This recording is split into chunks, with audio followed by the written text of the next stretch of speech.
मानव समाचार में आप लोगों का स्वागत है। इस्तकबाल है। जैसे कि आप लोग गुज़िश्ता 2 रोज़ से देख रहे हैं कि मानव समाचार की जानिब से मालेगांव शहर में चल रहे बांग्लादेशी रोहिंग्या मुसलमान के ताल्लुक से जो डर और खौफ का माहौल बना हुआ है उसे दूर करने की कोशिश कर रहा है। मानव समाचार ने माइनॉरिटी डिफेंस कमेटी के सभी रुकन और मेंबरान से जानने की कोशिश की कि ये कमेटी कहाँ तक मालेगांव शहर की मदद करने वाली है, मालेगांव शहर की आवाम के अंदर से डर और खौफ का माहौल किस हद तक ख़त्म करवा सकते हैं। इसी के ताल्लुक से हमने मानव समाचार की जानिब से शहर के सभी समाजी और सोशल वर्कर से रब्ता करने की कोशिश की। हाल ही में हमने मालेगांव शहर के मौजूदा आमदार से भी रब्ता किया है। वो भी हमें माइनॉरिटी डिफेंस कमेटी और मौजूदा आमदार साहब और इसी के साथ साथ दीगर सियासी पार्टियां जो अभी फ़िलहाल माइनॉरिटी डिफेंस कमेटी से जुड़े नहीं हैं उनसे भी हमने रब्ता करने की कोशिश की और उन्हें भी हम आप लोगों के आवाम की अदालत में सामने लाएंगे कि वो मालेगांव शहर के लिए क्या करने जा रहे हैं और इनका क्या नियोजन है, क्या प्लान है। तो आज हमारे बीच मौजूद है माइनॉरिटी डिफेंस कमेटी के कोऑर्डिनेटर मुस्तकिम डिग्निटी साहब की जो भी तहरीक चलाई जाती है शहर में उसको कामयाबी नहीं मिल पाती है। ऐसा आवाम का मानना है कि Mustakim dignity short term activity या शॉर्ट टर्म तहरीक चलाते हैं सिर्फ एक प्रचार और एक शोहरत हासिल करने के लिए। ऐसा कोई मुझे एक वाक़या आप बताओ कि ये मामले में तुम काम किए और इसमें कामयाबी नहीं मिली। ऐसा कोई एक वाक़या तो आपको बताना पड़ेगा। जनरल तो ऐसी बात नहीं हुई। हम जो भी तहरीक चलाए, तहरीक देखो सियासत में और समाज में तहरीक आवाम के लिए की जाती है, आवाम के हुकूक के लिए की जाती है, आवाम के जज्बात को सामने रखने के लिए की जाती है। तो ये हो सकता है कि कभी उसमें कामयाबी किसी तहरीक में नहीं मिली हो, ये भी मुमकिन है। कभी मिली हो, कभी कम मिली हो, कभी जैसा हम चाहते हैं वैसी मिली हो। हर वक्त हर चीज़ बराबर नहीं होती। लेकिन आप कोई एक वाक़या मुझे नहीं बता सकते कि ये वाक़या में आप चले और उसको बीच में छोड़ दिए, ऐसा होता नहीं। मुखालफिन को एक बात पता है कि इस शहर में जब भी मुसीबत आती है तो सबसे पहले हम आगे खड़े रहते हैं और जो कुछ नहीं करते वो बहरहाल इल्ज़ाम ही लगा सकते हैं। नहीं, आपके और आसिफ शेख के ऊपर एक ये मामलात भी सामने पेश किए जा रहे हैं आवाम के ज़रिए या यूट्यूब चैनल के ज़रिए। कुछ पॉलिटिकल लीडरान का ये बोलना है कि ये सब शहर में इन्हीं की बदौलत ये सब हालात पे हुए हैं और यही लोग उसको डिफेंस करने के लिए सामने आए हैं। एक बात मुझे बताओ कि पार्लियामेंट के इलेक्शन के बाद ये सब शुरू हुआ। पार्लियामेंट के इलेक्शन में हम मुल्क का संविधान बचाने निकले थे, हम कोई हमारा मजहब बचाने नहीं निकले थे। हम मुल्क का संविधान जो बाबा साहेब अम्बेडकर का लिखा हुआ है, जिसमें सारे हुकूक माइनॉरिटीज़ से लेकर अक्सरियत मेजॉरिटी को बराबर के जो हुकूक दिए है वो बचाने के लिए हम उस वक्त निकले थे। और उसके बाद असम्बली में जिस हिसाब से तेरा मेरा क्या रिश्ता मजहबी बुनियाद पे इलेक्शन लड़ा गया, तो उन सब वजह बनी ये सब चीज़ें होने की। अब इसमें आसिफ शेख या मैं, हम तो नहीं इलेक्शन लड़े थे। ऐसा नहीं है कि सिर्फ हम ही थे कांग्रेस पार्टी के उस वक्त इलेक्शन, सभी पार्टी के लोगों ने लड़ा था। वो उस वक्त की ज़रूरत थी। तो ये इल्ज़ाम लगाना कि हम ही कर रहे हैं, तो जो नहीं कर रहा है वो क्या कर रहा है? अगर हमारी इतनी ताकत है कि हम ये सब कर ले रहे हैं, तो जिनको ताकत दी गई इस शहर से वो क्या कर रहे हैं? ये बिल्कुल बेबुनियाद इल्ज़ाम है। मैं एक बात बोला ना कि तुमको कुछ नहीं करना है तो सिर्फ इल्ज़ाम लगा के छोड़ दो। आज ज़रूरत है लोगों में हिम्मत देने की, हौसला देने की। और जो डिफेंस हमने उसमें रखा है माइनॉरिटी डिफेंस कमेटी, डिफेंस का मतलब ही है हिफाजत और सुरक्षा।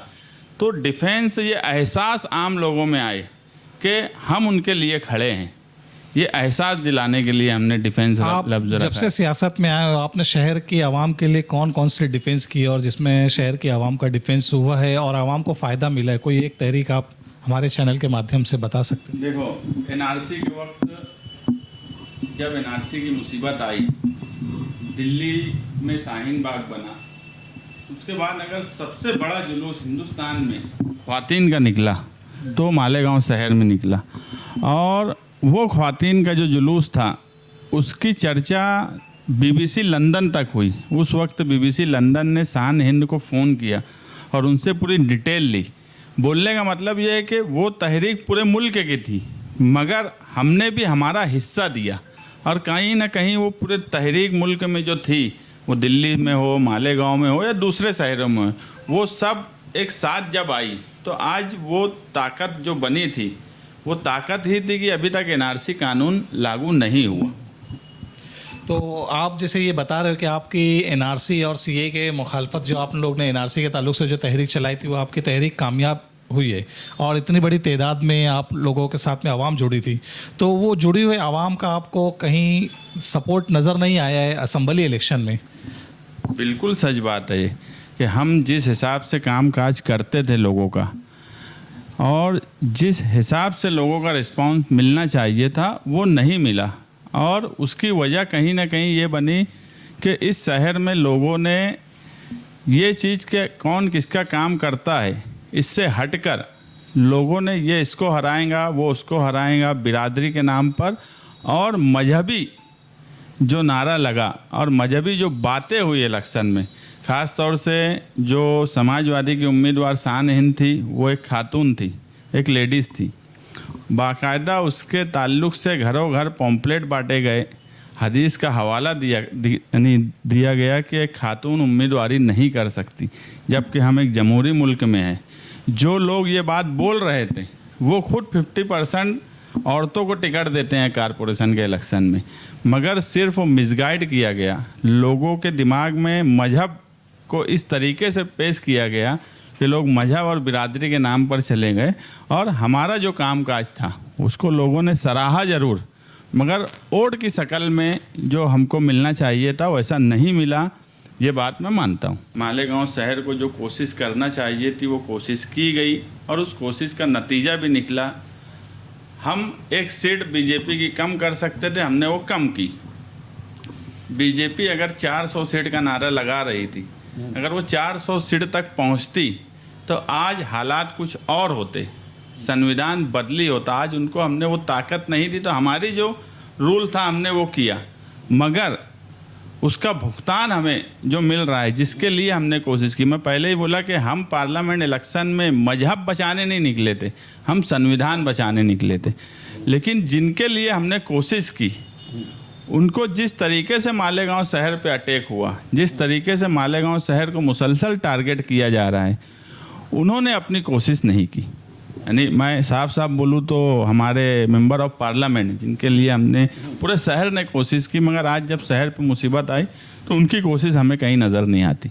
मतलब आपका बोलने का मकसद ये है कि जैसे मालेगांव के अवाम का भरपूर ताउन रहा, इतने ऑटो से उनको चुनकर लाया गया और ख़वातीन ने, मर्द हजरात ने और सारे मालेगांव के अवाम ने भरपूर अपना टाइम निकाल कर उनके लिए वोटिंग भी की और उनको बहुमत से जिताया भी। तो आपका कहना ऐसा है कि उन्होंने अपना हक बराबर अदा नहीं किया शायद? एकदम साफ लफ्ज़ों में मेरा यही बोलना है कि वो अपना हक, उनकी जिम्मेदारी जो होना चाहिए वो जिम्मेदारी वो नहीं निभाई। हमारे ही बहुत बोलने पर उन्होंने मालेगांव के रेस्ट हाउस में एक प्रेस कॉन्फ्रेंस ली, मगर हम ये चाहते थे कि वो बम्बई में नेशनल मीडिया को बुलाकर अपना पूरा डाटा दें कि पार्लियामेंट इलेक्शन में क्या हुआ था, ये शहर ने क्या किया, और 5 असम्बली कॉन्स्टिट्यूंसी और थी वहाँ से उनको कितनी वोट मिली, कि ये मैसेज जाए। आज आप देखेंगे तो एक नैरेटिव मालेगांव के बारे में सेट किया जा रहा है, ऐसा नैरेटिव कि जिसकी वजह से मुझे डिपार्टमेंट के आला अधिकारी भी, मेरी पर्सनल भी मुलाकातें होती है।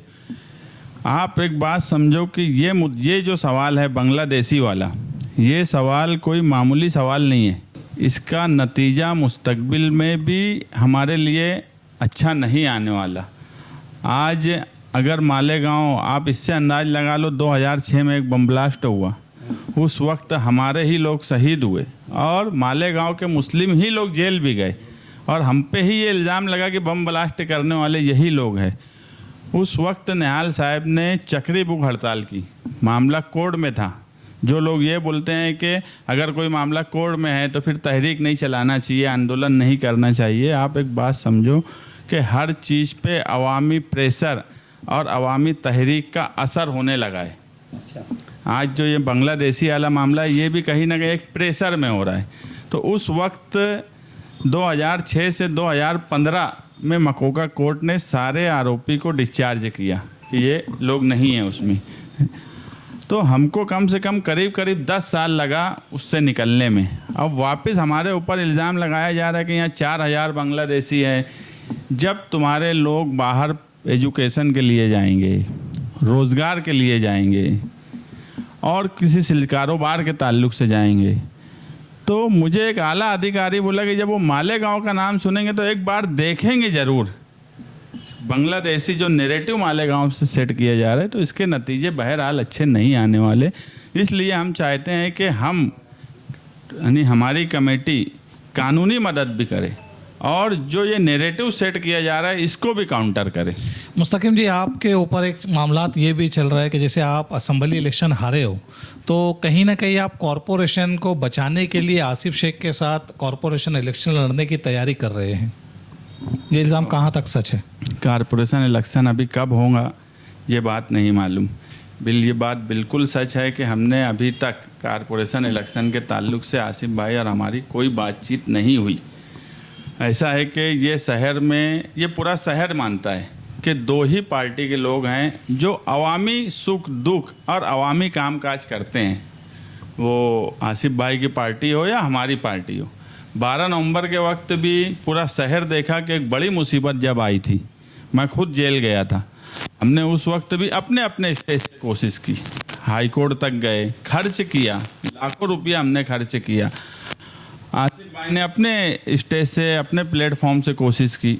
आज ऐसा था कि एक ज़रूरत ये लगी कि ये मुसीबत 12 नवंबर से बड़ी है, ऐसा मैं मानता हूँ। 12 नवंबर में हम जेल में जो लोग उस वक्त केस हुए, वो कहीं ना कहीं सियासी समाजी लोग थे जो चीज़ों को समझ सकते थे, झेल सकते थे। आज ख्वातीन जेल चली गई। नहीं, माइनॉरिटी डिफेंस कमेटी जैसे आप उसके कोऑर्डिनेटर हो और आसिफ शेख उसके कन्वेनर, आप 2 लोग उसमें लीडिंग कर रहे हो, तो आप दोनों ने किन किन सियासी पार्टियों से राब्ता करने की कोशिश की, जैसे कि मौजूदा आमदार MIM के किसी नुमाइंदे से या शहर के अध्यक्ष या ज़िला अध्यक्ष या फिर नेशनल लेवल पे अवैसी, या फिर अगर आप बात करें शोभा ताई बच्चाओं से, आप लोगों ने माइनॉरिटी डिफेंस कमेटी की जानिब से कभी कोशिश की बात करने की? शोभा ताई बच्चाओं से हम लोग कमेटी की तरफ से नहीं, पर्सनल हमारी पार्टी की तरफ से हम रेस्ट हाउस में उनसे जाके मिले।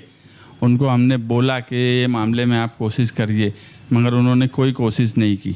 शहरी नुमाइंदे मुफ्ती इस्माइल की बात ऐसी है कि उनकी 1-1.5 महीना हमने कुछ नहीं किया।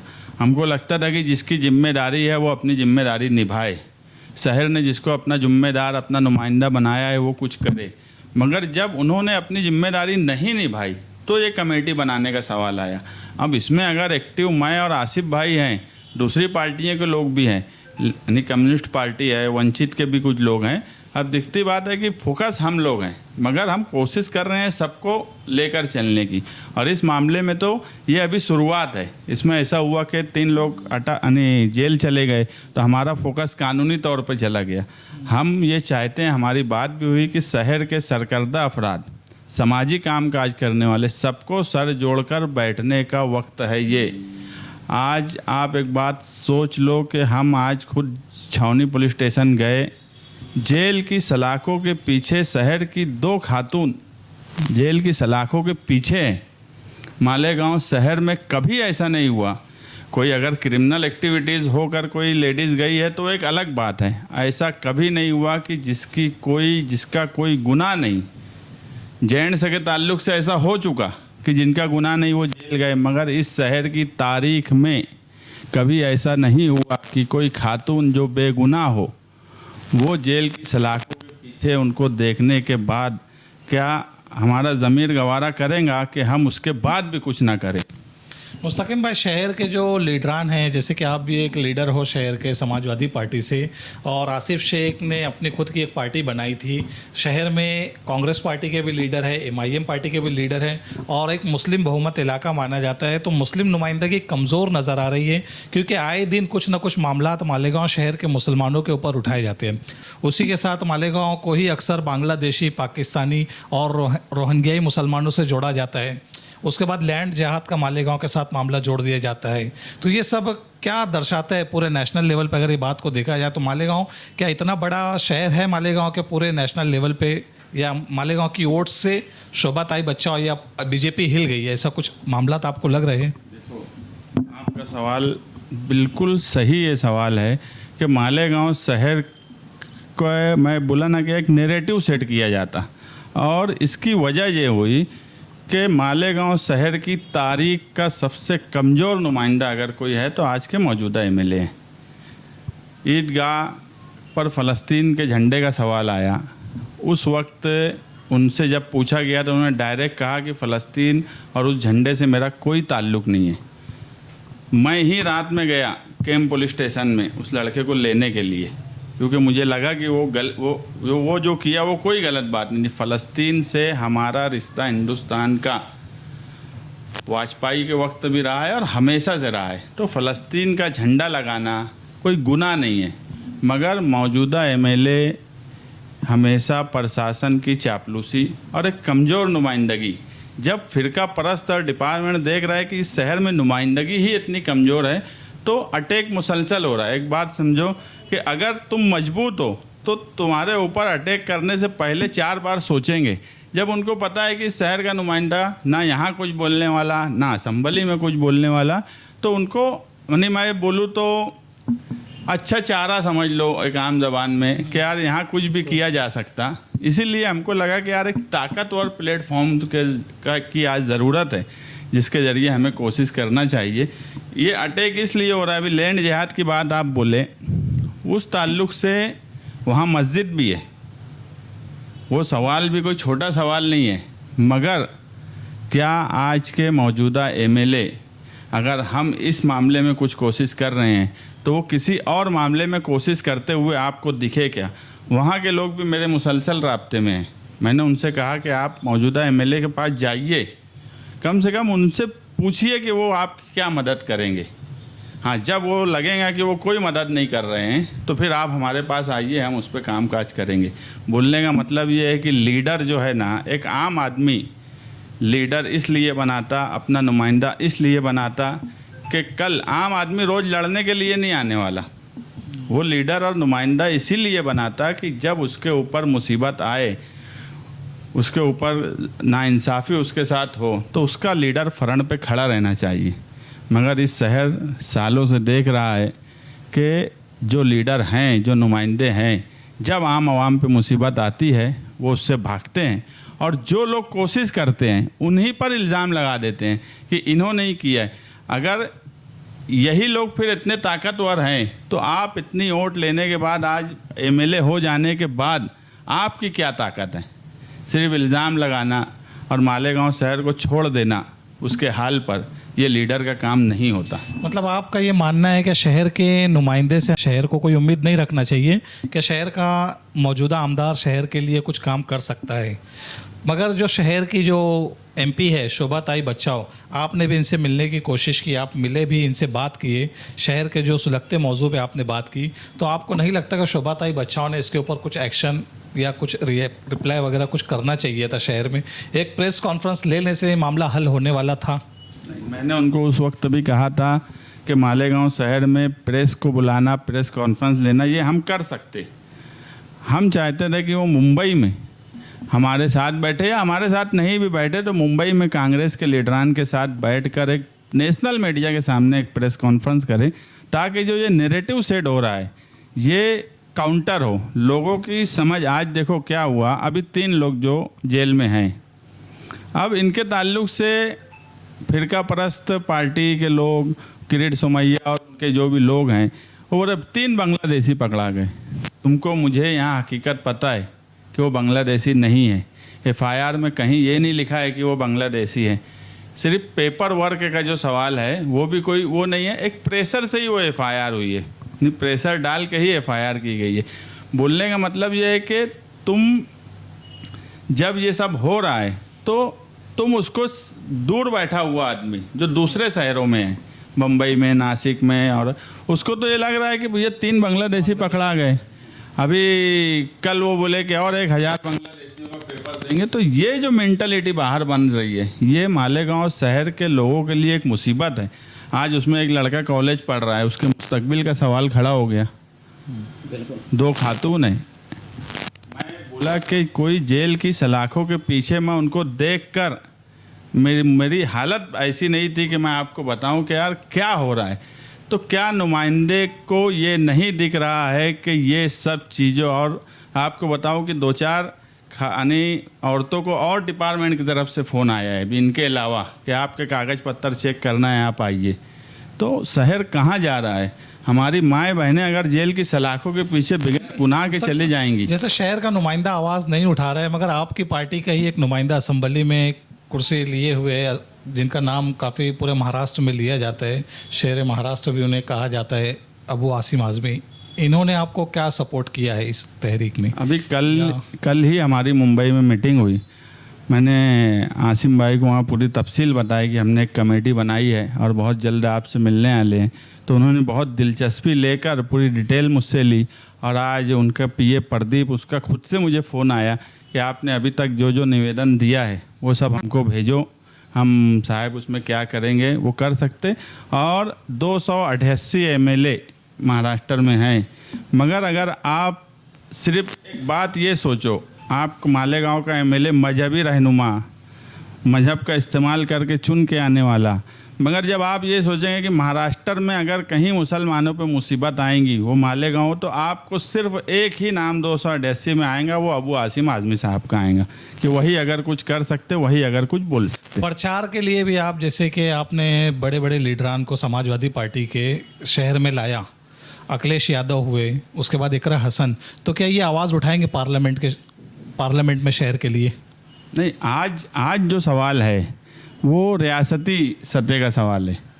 तो आज जो रियासती लीडरान है, क्योंकि अगर एसआईटी बनी है तो वो रियासती गवर्नमेंट ने बनाई है, सेंट्रल ने नहीं बनाई है। महाराष्ट्र के मुख्तलिफ इलाके में ये मुद्दा चल रहा है, तो ये नेशनल इशू महाराष्ट्र के मुख्तलिफ इलाकों में चल रहा है, तो ये रियासती सरकार कर रही है। सेंट्रल की अगर सरकार कर रही होती तो हम जरूर हमारे सेंट्रल के लीडरान से मिलते, मगर जब सवाल रियासती है तो पहले तो रियासती लीडरान से ही उस ताल्लुक से बातचीत की जैसे कि जाएगी। अगर आपकी भी एक बड़ी पार्टी है, मानी जाती है अपोजिशन में, एक बड़ा मकाम है वो पार्टी का, अगर उनके भी अगर इस तहरीक में मुखालफत में अगर वो उतरते हैं या इस तहरीक को अगर सपोर्ट मिलता है, तो आपको नहीं लगता कि इसको कामयाबी मिलेगी? नहीं, मैं आपको एक बात क्या बोला कि बड़ी बोले तो हिंदुस्तान की तीसरी पार्टी है बीजेपी कांग्रेस के बाद, मगर इशूज जो है ना लीडर के लिए, कौन से इशू पे किसको, जैसे वक्फ बोर्ड का सवाल है, वक्फ बोर्ड के सवाल भी हमारी माइनॉरिटी डिफेंस कमेटी में हमारे 2 मुद्दे हम लेकर चल रहे हैं। आगे हालात अगर कुछ बदले, नए लेना पड़े लेंगे। एक मुद्दा है बांग्लादेशी वाला जो मामला चल रहा है, दूसरा वक्फ बोर्ड का जो सवाल है। अभी जेपीसी ने जो मीटिंग ली और उन्होंने पास कर दिया, 10 लोगों को निकाल दिया, ये सब जो चीज़ें हुई, तो इस वक्फ बोर्ड के सवाल पे हम हमारे लीडरान से मिलेंगे, क्योंकि यानी जेपीसी जो बनी उसमें समाजवादी के एमपीज भी थे, तो वो सवाल पे उनसे मिलेंगे। मगर अब रियासती जो सवाल है तो उस पर रियासती लीडर से ही बात करेंगे। ये जो क्रेडिट समैया के ज़रिए मालेगांव शहर में बांग्लादेशी और रोहिंग्या के नाम पे जो ये कलंक और धब्बा लगाने की कोशिश की गई, कहीं ये ऐसा तो नहीं है कि जो पढ़े लिखे हमारे नौजवान हैं जो रोज़गार की तलाश में बैरून मुल्क और बैरून शहर जाते हैं, तो कहीं उनके फ्यूचर से खिलवाड़ तो नहीं है? बिल्कुल यही बात है, 100% यही बात है कि मालेगांव शहर का ऐसा नैरेटिव बना दो कि मालेगांव के पढ़े लिखे नौजवान अगर बाहर जाएं तो उनको शक की निगाह से देखा जाए, उनको सर्विस में तकलीफ़ आए, उनको एजुकेशन फील्ड में तकलीफ़ आए। यही करने के लिए ये सब किया जा रहा है। इसीलिए जो मैं बार बार बोल रहा हूँ कि हमारी लड़ाई सिर्फ कानूनी नहीं है, हमारी लड़ाई उस नैरेटिव को काउंटर करने की है जो बदनामी की जा रही है, और शहर में जो डर और खौफ का माहौल बनाया जा रहा है। तो मैं पहले ही बोला कि आवाम हर चीज़ के लिए लड़ने नहीं आती, वो अपना नुमाइंदा और लीडर इसलिए बनाती है कि वो जब उन पे मुसीबत आए तो वो खड़े रहें। और इंशाअल्लाह इस शहर में इस मामले में हम पूरी ताकत से, पूरी प्लानिंग से हम काम कर रहे हैं। जहाँ कानूनी मदद लगेंगी वहाँ भी, जहाँ दूसरी तरीके से काउंटर करने का सवाल होगा वो भी करेंगे। हम मुंबई में ही प्रेस कॉन्फ्रेंस करेंगे, मुंबई के लीडरान को भी साथ में लेने की कोशिश करेंगे। अभी आप समझ लो कि नुकसान क्या क्या, जैसे जो बोलते हैं ना कि कुछ नहीं होगा, देखते हैं, कोर्ट का मामला है, ये जिम्मेदारी से भाग रहे हैं। नुकसान ये हुआ कि लॉकडाउन 2020 में जिनके यहाँ बच्चे पैदा हुए, उस वक्त उन्होंने अपना, हमारे यहाँ आज भी गरीबी है, बच्चे घरों में पैदा होते हैं। एडमिशन का भी मामला चल वो स्कूल में एडमिशन का हमने लेटर दिया हुआ है। कुछ लोग ऐसे हैं जो हॉस्पिटल में पैदा हुए, उस वक्त लॉकडाउन की वजह से हॉस्पिटल और कॉरपोरेशन का करस्पॉन्डेंस नहीं हो पाया। हाँ, बिल्कुल। वो लोगों का सवाल है, तो ये उनके एजुकेशन का भी मसला है। तो ये सब सवाल जो है ना, मैं जो बोल रहा हूँ कि ये जो मुसीबत है, ये छोटी मुसीबत नहीं है, ये बड़ी मुसीबत है। और इसके लिए बड़ी ताकत पूरे शहर को सर जोड़ कर बैठने की ज़रूरत है। बिल्कुल। माइनॉरिटी डिफेंस कमेटी के साथ हम बोले कि अभी हम लोगों से और मिलेंगे कि आप सबको सर जोड़कर बैठने की सवाल है कि इस मुसीबत से हम शहर को कैसे निकालें। मुस्तकिम भाई, ये जो माइनॉरिटी डिफेंस जो बनाया गया, तो जहाँ तक हमारी एक सोच जाती है कि आप गैर सियासी एक प्लेटफॉर्म तैयार करना चाहते हैं ताकि इस तहरीक से ज़्यादा लोग जुड़ सकें और इसको गैर सियासी यानी कोई सियासी रंग ना इसके ऊपर चढ़ पाए। मैं एक बात बोला कि सियासत करने के लिए बहुत इशूज़ रहते हैं, और मालेगांव जैसे शहर में मैं अभी सिर्फ ऐसे हाथ डालूंगा तो 10 इशूज़ निकाल लूँगा जो सियासी कामकाज की ज़रूरत के लिए होते हैं, जिससे नाम नमूद सब कुछ होगा। मगर ये सवाल सियासी ज़रूरत का कतई नहीं है। ये सवाल हमारे शहर का है, हमारे समाज का है, हमारे लोगों का है। इसके लिए पूरे शहर को सर जोड़कर बैठने की ज़रूरत है। अगर मैं बोला आज 2 खातून जेल में हैं, कल और लोगों से पूछताछ हो रही है, तो क्या शहर के लोग, जो लोग किसी को भी वोट दिए हो, वो मौजूदा एमएलए को वोट दिए हो भले, क्या उनका ज़मीर ये गवारा करेगा क्या कि हमारे शहर की ख्वातीन जेलों में जाएं?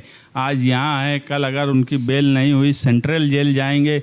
जेल काटना, मैं 3 महीना जेल में रहा हूँ, जेल काटना आसान काम नहीं है, मर्दों के लिए आसान नहीं है। बहरहाल वो ख्वातीन है, हमारी माएँ बहनें।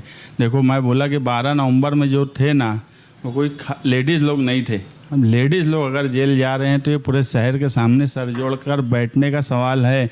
वो हमारी इज्जत है, वो सब कुछ है हमारे लिए। उसके बाद भी अगर लोग उस मामले को नज़रअंदाज कर रहे हैं तो ये शहरियान के लिए सोचने का मुकाम है कि हम कहाँ जा रहे हैं और हम क्या कर रहे हैं।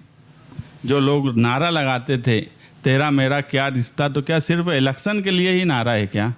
तेरा मेरा क्या रिश्ता, ऐसे वक्त में वो रिश्ता हमें याद आना चाहिए। ऐसे वक्त में वोट के लिए अगर नारा लगाने के बाद अपने अपने घर बैठ जाते, ये बात मुनासिब नहीं है। और मैं तो मौजूदा एमएलए के लिए जिन लोगों ने काम किया, जिन लोगों ने उनको वोट दी, मैं उनसे ही सवाल पूछ रहा हूँ, क्या उनका ज़मीर गवारा कर रहा है क्या कि शहर की ख्वातीन जेल के पीछे चली जाए, जेल की सलाखों के पीछे चली जाए? ये उनको सोचने का सवाल है। जो हमारे साथ थे उनको पता है कि नुमाइंदा बहुत कमज़ोर था, कभी ऐसा काम नहीं किया कि शहर पे कोई बड़ी मुसीबत आ गई हो और वो डिफेंस के लिए आगे ऐसे खड़े हों, कभी नहीं किए।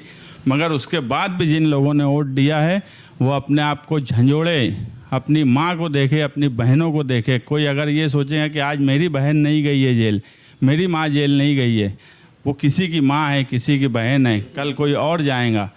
अगर हम इस ढंग से सोचने लगे कि हमारे घर का तो कोई नहीं गया ना, तो ये समझ लो कि हमारा ज़मीर मर गया। जैसे कि आपने अभी नारे की बात कही, तो शायर मशरिक़ अल्लामा इकबाल ने इस पर एक शेर कहा था कि नाहक के लिए उठे तो तलवार भी फितना, नाहक के लिए उठे तो तलवार भी फितना, तलवार तो क्या नारे तकबीर भी फितना। क्या आप इस बात में मुत्तफिक हैं? बिल्कुल मुत्तफिक हूँ। आप एक सियासी, मैं अभी आप देखो ये 3 महीना करीब करीब हो गया, सियासी कारकर्दगी क्या है? जानबूझ के मजहबी कारकर्दगी बताई जा रही है, यूट्यूब चैनलों के ज़रिए, अखबारात के ज़रिए, सोशल मीडिया के ज़रिए। हमने सियासी जिम्मेदारी दी है। मुझे एक बात बताओ, इस शहर में आलिम अकेले वही है कि जो मजहबी कामकाज करते हैं? बड़े बड़े आलिम आज भी इस शहर में मौजूद हैं जो अपने अपने स्टेज से, अपनी अपनी खानका से, अपनी अपनी मस्जिद, अपने अपने मदरसे से मजहबी काम कर रहे हैं, मजहबी शहर को मजहबी बना रहे हैं। मगर कभी आप नहीं देखेंगे कि उनका कोई यूट्यूब पे 4 खबर आ रही है, सोशल मीडिया पे आ रही है। ऐसा बताया जा रहा है कि बस मौजूदा एमएलए मजहबी काम कर रहे हैं, दीनी प्रोग्राम में जा रहे हैं। उससे सियासी मामला, हमने आपको सियासी जिम्मेदारी दी है, मजहबी जिम्मेदारी आपके पास थी। आज अगर मैं मस्जिद में जाऊंगा, वो मस्जिद में रहेंगे तो नमाज वही पढ़ाएंगे, मैं पीछे ही खड़ा रहूंगा, मैं नमाज नहीं पढ़ाने जाने वाला। वो उसके लायक वो हैं, मगर सियासी कारकर्दगी, ये जो सारा मामला हो रहा है, ये सियासी प्रेशर से हो रहा है। सियासी ताकत, भले फिरका परस्ती उसमें मजहबी वो शामिल हो, मगर ताकत सियासी है। और सियासी ताकत का मुकाबला करने के लिए सियासी ताकत और सियासी ताकत के साथ हमें सामने खड़े होने की ज़रूरत है, जो मुझे आज के मौजूदा एमएलए में बिल्कुल नज़र नहीं आ रही है।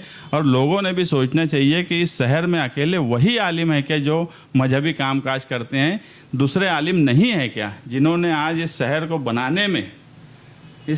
बनाने में बड़े बड़े उल्मा का हाथ है। बिल्कुल उनकी कारकर्दगी है, उनका काम है, मगर उन्होंने कभी प्रचार नहीं किया, आज भी नहीं कर रहे हैं, मगर सिर्फ सियासी फ़ायदा उठाने के लिए हमारी माओ बहनों को जेलों में चला जा रहा है, मगर वो अपने मजहबी प्रोग्राम कर रहे हैं। अभी भी जश्न फतेह मनाया जा रहा है, लोगों के बर्थडे में जाने के लिए वक्त है, मगर इस मामले में कोई काम करने के लिए वक्त नहीं है। आपने बोला कि अभी भैया बोल रहे थे कि उनको भी बुलाया गया, जबकि मैं ऐसा मानता हूँ कि हमसे पहले उन्होंने आके इसका कैमरे का सामना करने की ज़रूरत थी कि आप क्या कर रहे हो, आप नुमाइंदे हो इस शहर के। पहली जिम्मेदारी उनकी थी, उसके बाद हमारी थी, मगर जब उन्होंने नहीं निभाई तो हम आगे आए। तो आपने पहल की कि उनसे मिलने की? मुझे एक बात बताओ, डिफेंस कमेटी ने कभी कोशिश की उनसे बात करने की? मुझे एक बात बताओ कि हमको पहल करने की ज़रूरत क्यों थी? पहल तो उनको करना थी, उनका काम था सबको जोड़ लेने का। नुमाइंदा शहर ने उनको बनाया था, आसिफ शेख को या हमको नहीं बनाया था। मतलब आप लोग उनसे मिलना नहीं चाहते? हम तो ये बात मानते हैं कि 1.5 महीने तक हमने इंतज़ार किया कि मौजूदा एमएलए कुछ करेंगे क्या, जिनको जिम्मेदारी इस शहर ने दी। जब हमको यह एहसास हुआ कि ये नहीं अपनी जिम्मेदारी निभा रहे हैं, तो उनकी जिम्मेदारी नहीं निभाने की वजह से हम आज ये कमेटी बनाई है। कमेटी का नाम दिया गया माइनॉरिटी डिफेंस कमेटी। माइनॉरिटी का अगर मानी देखा जाए मेजोरिटी में, बाकी दिगैर समाज इससे जुड़े हुए हैं आप लोगों के साथ में। देखो, मालेगांव शहर तक जो बात है, मालेगांव शहर एक मुस्लिम अक्सरियती शहर है, और दिखती बात है कि जब मुस्लिम अक्सरियती शहर है तो यहाँ पर माइनॉरिटीज़ जो है वो मुस्लिम ही हैं बड़ी तादाद में, तो वही जुड़ेंगे। हम कोशिश किए कि दलित समाज के भी लोग जुड़े, कुछ लोग जुड़े भी हैं, ऐसा नहीं कि नहीं जुड़े हैं। मतलब दीगर और पार्टी आपके साथ जुड़ी हुई है? हाँ, आप 2 लोगों के अलावा भी दीगर पार्टियां, और अभी हम और लोगों को जोड़ेंगे, हम इतने पे ही बस नहीं है। जैसे कि अभी साबिक आमदार आसिफ शेख के ऊपर एक मामला चला था असेंबली इलेक्शन के टाइम पे कि उनको सपोर्ट अजीत दादा पवार का है। तो आज अजीत दादा पवार कहीं ना कहीं एक पॉलिटिकल पार्टी के एक बड़े नुमाइंदे हैं और हुकूमत में उनकी एक बात रखी जाती है, एक नायब वजीर का ओहदा भी है। तो क्या आसिफ शेख और आपने उनसे मिलने की कोशिश की इस मुद्दे को लेके, या वक्त के सीएम से आपने मिलने की कोशिश की? देखो, मैं बोला कि अबू आसिम आज़मी साहब को हम बोले, उनसे हम मिलेंगे। अब आसिफ भाई अजीत पवार से मिलेंगे नहीं मिलेंगे, वो भी बात हुई है कि वो टाइम लेंगे, उनसे भी मिलने की कोशिश करेंगे। लेकिन आज ऐसा है, देखो, इलेक्शन में इल्ज़ामात लगाना एक अलग बात होती। आज उनकी पार्टी एक अलग है, अजीत पवार से उनका ताल्लुक़ हो सकता है अच्छा हो, लेकिन उसका सियासी मतलब मैं अभी तो नहीं निकाल सकता। हमारे जो शहर के हालात के ऊपर आप लोग उनसे मिलकर कुछ बात हाँ, तो ज़रूर मिलेंगे। हम तो मुख्यमंत्री से भी मिलेंगे जिन्होंने एसआईटी बनाई है, क्योंकि आज वो सरकार में है। और हमारा सवाल तो यही है सरकार और मुख्यमंत्री से और डिपार्टमेंट के आला अधिकारी से कि जब आपने एसआईटी बना दी, उसके बाद बार बार किरीट सोमैया का आना और ऑफिसों में बैठना और कामकाज में मुदाखलत, इसको कहीं ना कहीं मानता हूँ। तो क्या सरकार अपनी बनाई हुई एसआईटी पर ही भरोसा नहीं कर रही है क्या? ये सवाल हम उनसे पूछेंगे। तो क्या माइनॉरिटी डिफेंस कमेटी, जिस तरीके से आपने एक संविधान बचाओ यात्रा और बुरखा एनआरसी के ताल्लुक से आपने जो औरतों का जुलूस वगैरह निकाले थे शहर में, तो इस मुद्दे में भी कोई खवातीन को रोड पे लाया जाएगा एहतजाज के लिए समाजवादी पार्टी या माइनॉरिटी डिफेंस कमेटी के ताल्लुक से? देखो, इस ताल्लुक से हम अभी जो भी काम करेंगे माइनॉरिटी डिफेंस कमेटी के ही बैनर से करेंगे।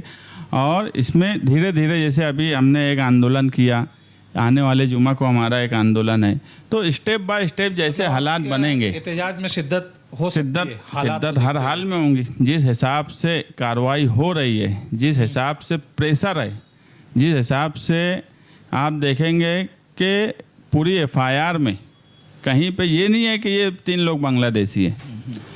पेपर फॉल्ट का मामला नाम में चेंज। और एक बात देखो कि तहसीलदार ने ऑर्डर दिया, जांच करने का पेपर अगर मैंने कोई सबमिट किया है, उसमें कोई डॉक्यूमेंट गलत लग गया हो या कोई खोड़ खाड़ हो गई हो, कुछ भी हुआ, तो उसका काम है। अगर राशन कार्ड का सवाल जो एफआईआर में है कि तीनों में मामले में राशन कार्ड का मामला है कि राशन कार्ड में नाम है तो गलत है।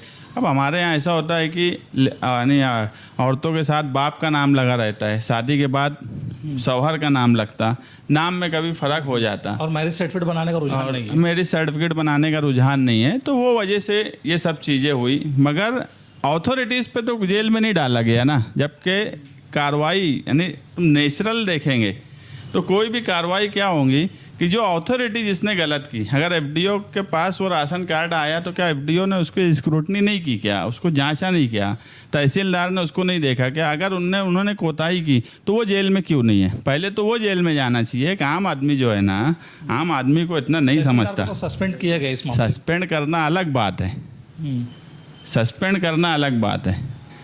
जेल में क्यों नहीं गया एफडीओ? जेल में क्यों नहीं गया? जो अथॉरिटीज़ पेपर को जांचने वाली है वो उनके ऊपर कार्रवाई क्यों नहीं हुई? एक चीज़ ये आपसे मैं यहाँ पे सवाल लेना चाहूँगा, इसके बाद हम आखिरी सवाल लेंगे। एक हमने मामला देखा शहर में कि 1969 में बताया जाता है कि मालेगांव में बहुत बड़ा सैलाब आया था, और मालेगांव उस वक्त तो म्यूनसिपैलिटी का मामला था, और म्यूनसिपैलिटी के बहुत सारे डॉक्यूमेंट इसमें पानी की जद में आए हैं और नुकसान हुआ है। तो इसमें बहुत सारे लोगों का अभी भी ये मानना है कि कई लोगों के जन्म दाखिले, मरण दाखिले कॉरपोरेशन के रिकॉर्ड में ख़त्म हो चुके हैं। तो अब इन लोगों को जन्म दाखिला हासिल करना है या मरण दाखिला हासिल करना है, इसके लिए माइनॉरिटी डिफेंस कमेटी क्या कदम उठाएगी? अभी हमने जो लेटर दिया है वो यही दिया है कि जिन लोगों का मामला पेंडिंग है उनके लिए काम किया जाए। और ये सवाल 69 में सैलाब आया, उस वक्त कारपोरेशन लिख के दे देती। दूसरा, हमारे यहाँ पहले बहुत पढ़ने का रुझान नहीं था, तालीम का रुझान नहीं था। आज से 20, 25, 30 साल पहले लोग प्राइमरी स्कूलों में अच्छी तालीम होती थी, प्राइमरी में ही लोग एडमिशन ले लिया करते थे। बिल्कुल सही। 93 तक जो है ना, 93 तक जन्म दाखिले की ज़रूरत नहीं पड़ती थी। रुझान नहीं था दाखिलों का। नहीं, टीचर आते थे, बच्चा है आपके यहाँ 5 साल का, 6 साल का, नाम लिखे, हाँ 1 6 वो लिख के दे दिए। अब ऑलरेडी उसका कोई और दाखिला बना है, मगर उस वक्त वो हो गया 93 से पहले 1 6 के नाम से। अब उसको अगर पासपोर्ट के लिए कोई अलग डॉक्यूमेंट के लिए ज़रूरत पड़ रही है तो अपना एलसी देख रहा, एलसी पे 1 6 1982 लिखा है, 85 लिखा है, 90 लिखा है, वो एप्लीकेशन दे रहा कारपोरेशन में कि यार ये डॉक्यूमेंट चाहिए, वहाँ वो उस तारीख में नहीं मिल रहा। तो इस वजह से अपने यहाँ पे ज़्यादा डॉक्यूमेंट। ये तहसीलदार का मामला जो है जनवरी 2023 से इनके पास आया। पहले ये पावर कोर्ट की थी, कोर्ट में एनआरसी और सीए का जब मामला आया ना तो लोग डरे, लोग अपना डॉक्यूमेंट कि सही हो जाए इसकी कोशिश किए, तो कोर्ट से हज़ारों दाखिले का ऑर्डर हुआ। मैं तो ये मानता कि वो कोर्ट से जो ऑर्डर, जो कोर्ट से हमको जन्म दाखिले का वो मिलता था ऑर्डर, वही सही था, क्योंकि कोर्ट में ये इल्ज़ाम नहीं लगा सकते ना, या तहसील में इल्ज़ाम लगा रहे हो। 2020 में तो ये एक पूरा सोची समझी साजिश। हाँ, 2020 में तो 8000 कोर्ट ने ऑर्डर करी, 2021-22 में 4000 करी, 2023 में भी कोर्ट से 1500 ऑर्डर हुए। तो क्या कोर्ट इतने हज़ारों से ऑर्डर करने के बाद कोर्ट गलत फैसला करेंगी क्या? ये तो ये हुआ कि तहसीलदार के हाथ में आया, ये हमारे लिए मुसीबत हो गई। इससे तो अच्छा है कि जैसे पहले था कोर्ट से ऑर्डर लेकर वही रहे तो बेहतर है। ये भी एक साजिश होगी, देखो साजिश का हिस्सा बनाए। नियम ये सेंट्रल गवर्नमेंट का फैसला था, नियम बनाए इसलिए जाते। मैं इससे पहले बोला कि अगर आदमी से जन्म दाखिला नोन करने में गलती हो गई तो इसलिए बनाया जाता कि वो अपनी गलती दुरुस्त कर ले, कहीं ना कहीं उसको दुरुस्ती का मौका मिले। बिल्कुल।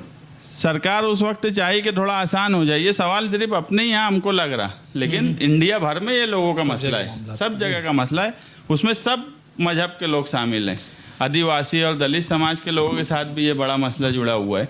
तो आसानी पैदा करने के लिए किया गया। अभी शहर में जो डर का माहौल बना हुआ है, घबराहट और खौफ का माहौल खवातीन में ज़्यादा देखा जा रहा है, तो आप हमारे चैनल से क्या अपील करना चाहेंगे आवाम जनता से? हम मालेगांव शहरियान को, ख़ास तौर से ख्वातीन को और जो उनके घर के जिम्मेदार हैं, उनसे यही अपील करेंगे कि आप डरिए मत, हम हर तरीके से माइनॉरिटी डिफेंस कमेटी के जिम्मेदारान आपके साथ खड़े हैं। खड़े क्या हैं, हम आपसे आगे इंशाल्लाह रहेंगे। और ख़ास तौर से ख़वातीन से भी यही कहेंगे कि डरने की ज़रूरत नहीं है, क्योंकि जो माहौल बना हुआ है ना, अभी मुझे व्हाट्सएप पे पर्सनल 2-4 लोगों के मैसेज आए कि यार मेरा जन्म दाखिला नहीं मिल रहा, यानी उसने कुछ दिया नहीं अभी बनाने, बाकी सब पेपर है उसके पास। तो मैं उसको वही बोला कि अभी कोई ज़रूरत नहीं है, अभी काम रुका हुआ है, अभी तुझे भी कोई ज़रूरत नहीं है। तो ऐसे लोगों से भी मैं यही अपील करूँगा कि कोई डरने की ज़रूरत नहीं है, हम हर तरीके से आपके साथ खड़े हैं। और हमारे खड़े रहने से अकेले बहुत कुछ हो जाएगा, ये भी मैं नहीं मानता है। जब तक शहर के लोग, ख़ास तौर से सरकर्दा अफराद, शहर के ज़िम्मेदार जो मानते हैं कि ये शहर हमारा है, जब तक वो सब लोग एक साथ आकर बैठेंगे नहीं हमारे साथ, तो हम ये लड़ाई बड़ी लड़ाई है। हम अकेले, आसिफ शेख अकेले लड़ लेंगे, मुस्तकीम डिग्निटी अकेले लड़ लेंगी, या शान हिंद अकेले लड़ लेंगी, एडवोकेट तौसीफ वकील अकेले लड़ लेंगे, ऐसा नहीं हो सकता जब तक सब लोग एक साथ ताकत के साथ नहीं लड़ेंगे। क्योंकि सामने जो हमारे खिलाफ जो ताकत है वो बड़ी ताकत है, वो सरकार में है। और पूरा उन्होंने एक दिमाग बना लिया है किसी भी तरीके से इनको फंसाओ। तो ऐसे वक्त में अकेले हम लड़ लेंगे नहीं है, मगर हम आप लोगों के साथ हैं हर तरीके से। मगर अब शहर के जिम्मेदारों का भी सवाल है कि वो एक साथ सर जोड़कर बैठें और इस पर बैठकर बात करें कि इस नैरेटिव को हम किस तरीके से तोड़ें और लोगों की किस तरीके से मदद करें। ख़ास तौर से मैं फिर एक बार बोलूँगा, अगर शहर की ख़वातीन जेल में जा रही हैं तो ये सर झुकाने का, शर्म से सर झुकाने का वक्त है। मुस्तकीम साहब, आपसे एक सवाल और ये कि माइनॉरिटी डिफेंस उसको लीड हमारे माजी आमदार कर रहे हैं और आप कर रहे हैं। अगर जो दूसरी सियासी पार्टियां हैं, अगर उसका सपोर्ट ना मिला या उन्होंने आपको समर्थन नहीं किया, तो क्या मुस्तकीम डिग्निटी जो एक चेहरा बने हुए हैं इस मामले में, क्या वो कमज़ोर पड़ते नज़र आएंगे? नहीं, मैं देखो, सियासी पार्टी जो लोग हमारे साथ, कम्युनिस्ट पार्टी है, दूसरी भी पार्टी है, राष्ट्रीय जनता दल है, ये है सवाल मेरी सियासी पार्टी या आसिफ भाई की सियासी पार्टी का साथ होने का नहीं है। सवाल शहर के लोगों की ताकत, सियासी पार्टी की ताकत उगत नहीं रहती। एक बात आप समझ लो, शहर के लोग, आम आवाम जिसके साथ खड़ी रहेंगी, जिस सवाल पे खड़ी रहेंगी, वो ताकत बनती। अगर आम आवाम, शहर के जिम्मेदार, पढ़े लिखे लोग, टीचर्स, जो लोग इस इलेक्शन में, मैं फिर बोलूँगा कि हम दोनों के मुखालिफ वोट दिए हैं, उन लोगों के सामने ये सवाल आज है कि नहीं है कि शहर किस बड़ी मुसीबत का सामना कर रहा है, वो सब लोगों को साथ में बैठना पड़ेगा तो हम ताकत से लड़ सकते हैं। आज हमारी जितनी ताकत है हम लड़ रहे हैं, मगर शहरियान जब तक जुड़ेंगे नहीं तो हम भी एक बड़ी ताकत के सामने, बड़ी ताकत से लड़ने के लिए हमको शहरियान को जुड़ने की ज़रूरत है, कल्बो अदारों को जोड़ने की ज़रूरत है और हम उनको जोड़ेंगे। मुस्तकीम डिग्निटी के ऊपर कई इल्ज़ामात लगे हैं। 12 नवंबर के मामले को लेके मुस्तकीम डिग्निटी के ऊपर भी FIR दर्ज हुई है और वो जेल में भी गए हैं। जेल में जाके आने के बाद और भी बहुत सारे मामलात में आप लोग को प्रेशराइज़ किया जाता है, पुलिस के माध्यम से बोलो या सरकारी महकमे की जानिब से, तो आपको डर नहीं लगता? जैसे कि अभी आपने कहा कि एक बहुत बड़ी पार्टी है जिसके मुखालिफ हम लड़ रहे, 2 मरतबा तड़ीपार की नोटिस भी दी गई है और मुस्तकीम डिग्निटी हमेशा हुकूमत के मुखालिफ में खड़े नज़र आए हैं। हमने भी देखा और मानव समाचार से हमने भी आपको कहीं कवरेज करने की कोशिश की। तो हम आपसे यहाँ पर एक ये चीज़ जानना चाहेंगे कि आपने खुद आपकी बात में कहा कि हम एक जिससे मुकाबला करना है, ये बहुत बड़ी पार्टी है और हमारे मुखालिफ जो दुश्मन है, जो लड़ रहे हैं हमारे खिलाफ में, तो बहुत बड़े हैं, तो हमें उसको लड़ने के लिए हमें बहुत ताकत की ज़रूरत है। तो क्या आपको लगता है कि आप उनको कर पाएंगे, क्योंकि आपको ऑलरेडी 2 साल का तड़ीपार का नोटिस मिल चुका है? देखो, जुल्म और नाइंसाफ़ी के खिलाफ लड़ना, ये मैंने अपने लीडर निहाल साहब से सीखा है। जिस वक्त जुल्म और नाइंसाफ़ी के ख़िलाफ़ लड़ने के लिए खौफ और डर पैदा हो जाएगा, उस वक्त सियासत छोड़ दूंगा। सियासत में रहने की वजह ही यही है कि अगर लोगों के साथ गलत हो रहा है तो उसके ख़िलाफ़ लड़ो। जिस वक्त ये हुआ कि डर हो गया, डिपार्टमेंट से मैनेज होने की बात हो गई, ये बताओ कि अगर मेरी तहरीक, मेरे आंदोलन मैनेज होते या डर और खौफ के माहौल में होते तो मुझे तड़ीपार की नोटिस मिलती, नहीं। मुझे जेल में डाला जाता। मेरे ऊपर 16 से 19 केस करीब करीब है, अभी तो 8 केस ख़त्म हुए, इतने केस बने होते। लेकिन मैं जो एक बात बोला कि सियासत में लीडर इसलिए रहता कि आम लोगों की मुसीबत में उनके साथ खड़ा रहे। जिस दिन ये लगा कि नहीं, अब ये बहुत मेरे ऊपर जो तकलीफ़ है वो मेरे बर्दाश्त के बाहर है, मेरी फैमिली भी डिस्टर्ब होती, बच्चे हैं मेरे छोटे छोटे वो भी डिस्टर्ब होते, मगर उसके बाद भी अगर मैं सियासत में हूँ तो आम लोगों की मदद के लिए हूँ, आम लोगों की तकलीफ़ को दूर करने के लिए हूँ।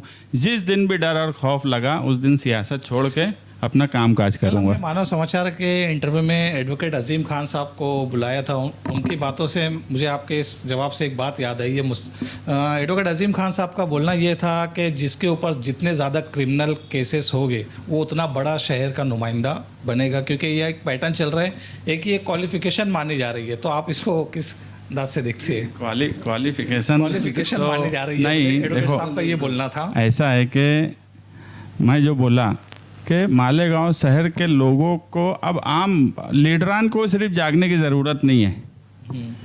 मैं अब लीडरान को ये इलेक्शन के बाद जगा भी नहीं रहा, मैं आम आवाम को अब जगाने की कोशिश कर रहा हूँ। पहले मेरा काम काज करने का तरीका ये था कि मुखालिफ जो आदमी हैं, मुखालिफ जो सियासी लोग हैं, उनको जगाया जाए कि वो जागें। मगर अब मुझे लगने लगा है कि मालेगांव शहर में फ़िलहाल हमारी आम आवाम माओ और बहनों को जगाने का सवाल है, उनको जगाना चाहिए और वो कोशिश मैं कर रहा हूँ ताकि इस शहर को, देखो डेवलपमेंट के नाम पे ज़ीरो, आपके स्टूडियो तक आने तक हालत ख़राब हो गई आगरा रोड से। यानी ये तो एक अलग इशू है। बोलने का मतलब ये है कि ना तरक्की के नाम पे इस शहर को कुछ मिल रहा है। जिनकी माओ बहनों की वोट ली गई आज वो जेल चले जा रहे हैं, उनको कितनी दूसरी तकालीफ है उसके बारे में कोशिश नहीं की जा रही है। उसके बाद भी अगर लोग, मेरे पास कुछ लोग ऐसे आए इलेक्शन के बाद कि ये मामले में आप काम करो, मैं बोला कि यार आप नुमाइंदे के पास जाइए, आपने उनको वोट दिया है तो आप पहली जिम्मेदारी उनकी है, आप उनके पास जाइए। तो वो एक जुमला बोलते कि उनको क्या समझता। तो मुझे ये लोगों को समझाना है कि आप अपना नुमाइंदा जो चुनते हो तो वो चुनने के लिए आपके दिमाग में क्या है कि आप नुमाइंदा क्यों चुनते हैं, कि वो आपके लिए क्या करे। अगर आप ये मानते हो कि उनको नहीं समझता, उनको कुछ नहीं आता, उसके बाद अगर आप वोट दे रहे हो तो फिर नुमाइंदे को ज़रूरत भी नहीं है कुछ करने की। अगर मुझे वोट मिल रही है तो मुझे लगेगा कि मैं ये काम नहीं करूँगा तो लोग मेरे से नाराज़ होंगे, वोट नहीं देंगे। मगर ये शहर को अब सोचने की ज़रूरत है कि अगर आपकी मेंटलिटी ऐसी है तो बहरहाल नुमाइंदा वैसी नाकारा और नाकाम रहने वाला है। मतलब ये कि जो मालेगांव की आवाम है उसको अपनी मेंटालिटी चेंज करना पड़ेगी, उसको अपनी सोच बदलना पड़ेगी कि जो काम करने वाले हैं वाकई उनको ही हमको सपोर्ट करना है। बिल्कुल इसकी ज़रूरत है। कोई भी काम करने वाला हो, वो मैं हूँ या कोई दूसरा हो, जो भी काम करने वाले लोग हैं, मैं ये बोलता हूँ कि मालेगांव शहर में सिर्फ 2 ही सियासी पार्टी के लोग, बाकी कोई दूसरी सियासी पार्टी के जो लोग हैं वो आम आवाम का कोई काम नहीं करते। हम लोगों का आधार कार्ड से लेके राशन कार्ड से लेके बड़ी मुसीबत आने तक अगर इस शहर में कोई काम करता है तो आसिफ शेख की पार्टी करती है और हमारी पार्टी करती है। ये बिल्कुल सच बात है। तो अब आम आवाम के सामने भी सोचने का सवाल है, अगर कोई तीसरा काम काज कर रहा है तो आप उसके साथ भी रहिए, मगर अब लोगों को समझना चाहिए कि काम करना, काम करने वाले लोगों का साथ देना ये ज़रूरत है। आप इतना बड़ा स्टूडियो लोके बैठे हो तो आप भी इसलिए बैठे हो कि आपका इतना सब ताम झाम खर्च कर रहे हो, सब कुछ कर रहे हो इसलिए कि आपकी बात लोग सुने, आपके चैनल के ज़रिए जो बातें जा रही है उसको ज़्यादा से ज़्यादा लोग देखें, आपका प्रचार हो। आप इसलिए नहीं बैठे हो कि यार आप इतना सब करने के बाद अभी मैं देख रहा हूँ इतना बड़ा स्टूडियो तो कहीं है ही नहीं। उसके बाद अगर आप जैसा चाहते हो वैसे व्यूज़ नहीं मिले, वैसी आपकी कदर अगर नहीं हो रही है तो आप भी तो नाउम्मीद होंगे ना। बिल्कुल। हम तो सियासी लोग हैं, हमारा सियासी काम है। अगर हम काम काज करते हैं वो किसी भी प्लेटफॉर्म से तो वक्त पर हम चाहेंगे कि लोग हमको ताकत दें, ये हम भी चाहेंगे। हर आदमी, हर एक कारोबार, एक पान दुकान पे अगर आदमी काम कर रहा है तो वो भी चाहेंगे कि उसका कारोबार चले। हर आदमी अपने हिसाब से सोचता है। मतलब आप माइनॉरिटी डिफेंस कमेटी जो है मालेगांव शहर के आवाम के लिए, आवाम के मसाइल को हल करने के लिए अपने अपने मराकज़ पे काम करने वाली है और काम कर रही है। आप ये यहाँ पे हमारे चैनल के माध्यम से आपने बताया, शुक्रिया। ये थे Mustakim dignity minority defence committee के कोऑर्डिनेटर। इसके बाद हम इसी सिलसिले को हम आगे बढ़ाते हुए अगले एपिसोड की तरफ हम आगे बढ़ेंगे। मैं चाहता हूँ कि अगले एपिसोड के लिए हमारे शहर के आमदार से हमने फ़ोन करके बात करने की कोशिश की, उनसे रब्ता किया। अगले एपिसोड में हम उन्हें आपके सामने लाना चाहेंगे। तो आवाम के जो भी सवालात है शहर के आमदार के ताल्लुक से, आप लोग हमारे चैनल के कमेंट बॉक्स में सवाल करिए ताकि शहर को नज़र आए आपके क्या सवालात है। हमने आज हमारे स्टूडियो में मुस्तकिम डिग्निटी को बुलाया है जो इस कमेटी के कोऑर्डिनेटर हैं। मुस्तकिम डिग्निटी ने काफ़ी अच्छे अंदाज में तमाम सवालात का जवाब दिया है और आवाम को अब डर और खौफ का माहौल ख़त्म करना चाहिए और इत्मीनान की सांस लेना चाहिए। अगर आपके कुछ मसाइल है तो आप कमेटी से रब्ता करिए। कमेटी में लीगल एडवाइज़र भी मौजूद है, तो आप लोग कमेटी से रब्ता करके अपने मसाइल को बिल्कुल रख के अपने अंदर का डर और खौफ को ख़त्म कर सकते हैं। शुक्रिया। मैं अमजद खान, मेरे साथी अंसारी शाहिद सर भी थे।